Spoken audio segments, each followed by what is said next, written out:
Hello guys, for today's videos, tayo po ay magluluto na naman ng seafood or punaw. So yun guys, ito na ang ating seafood or punaw. Kaya nailagay na po natin. Nagisa ko po ito guys ha. Marami po ito guys, kaya lagyan po natin ng lemongrass.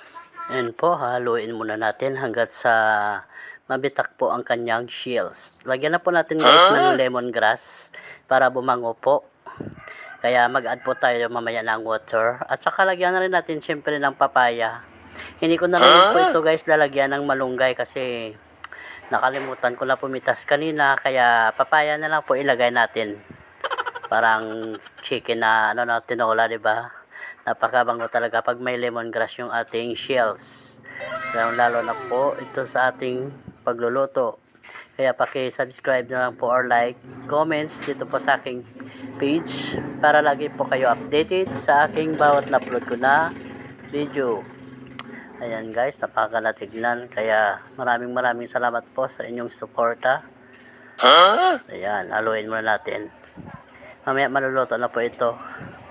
Kaya ito na naman po yung ulam namin ngayong tanghali.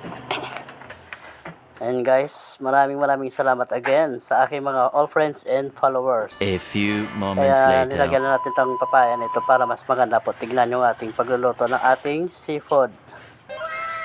Ayan guys, wow, di ba?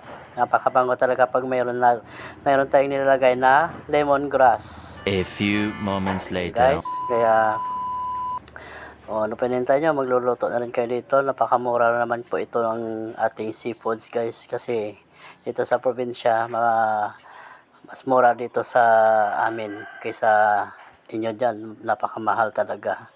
Kaya ito na po guys ang ating finished product. Kaya maraming salamat po. Thanks for watching.